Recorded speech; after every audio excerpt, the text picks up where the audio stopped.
What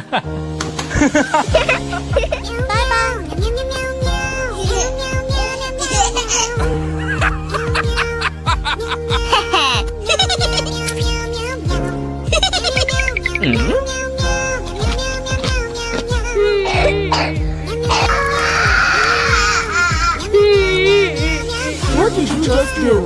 Apologize now. I am sorry.